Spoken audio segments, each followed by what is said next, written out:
On this episode of the Layover Live, Grant stops by to talk some targeting changes that are coming to the Google Display Network. Grant, what's happening? I couldn't exclude this channel for targeting.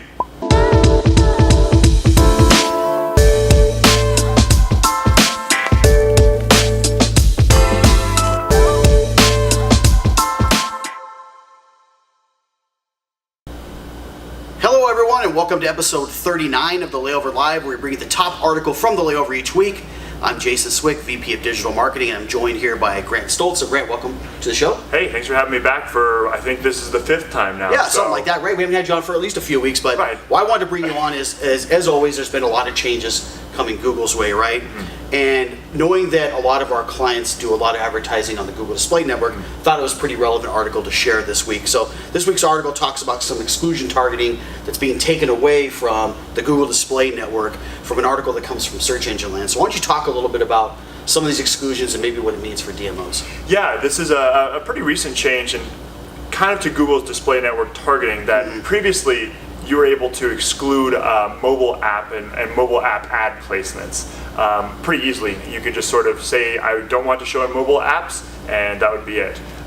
Which is pretty important, right? Because oftentimes, and we see it also as well, and I know we're really careful with how we, display can get kind of crazy in a black hole if you're not careful, right? So one of the items we often exclude are mobile apps. Yes. That's something very targeted, because of the fact that the performance typically isn't all that great, right? Right. I mean, if you think about it, when you're in an app, you're kind of focused on either the game or the purpose of that app. You're not really necessarily looking at display placements as you would maybe on a website or a web placement, for example. So that's the big difference there, and which is, why we tend to shy away from that. But this change, though, that Google has announced is that they're actually making it much more difficult now to exclude these mobile app placements.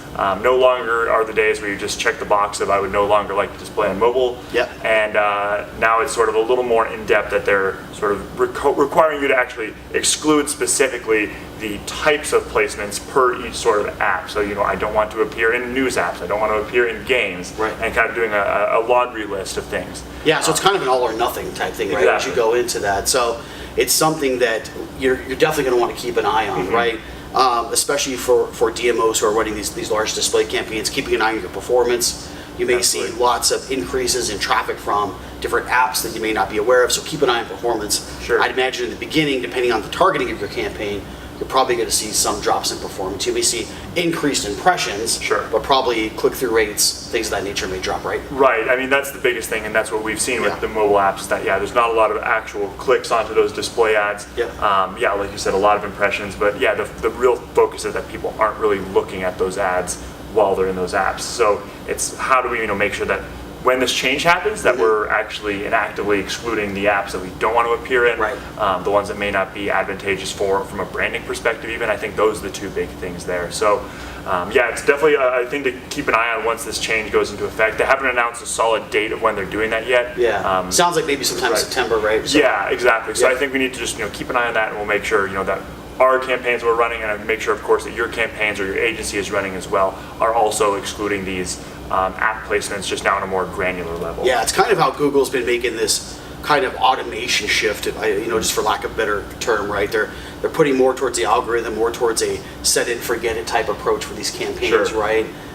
So lots of change we've seen coming right with Google. Right. It's one of those things where it's either it's advantageous for the end user, that it's sort of like you say, it's sort of a set it up and let the algorithm kind of take care of it. The issue then runs into when you do want to have these more granular level targeting changes or things of that nature, the control is sometimes removed from you. So for sort of the power users, it can be a hindrance, but for a lot of people who may not have enough time to fully admin an AdWords campaign, or Google Ads now campaign, that seems to be more advantageous for them and have that user instead. So there's both sides of the coin to it, so it's advantage and disadvantage, kind of depending on who you are as a user, really. Yeah, so good stuff. Again, some big targeting changes, especially as a DMO, if you're running lots of stuff on the Google Display Network.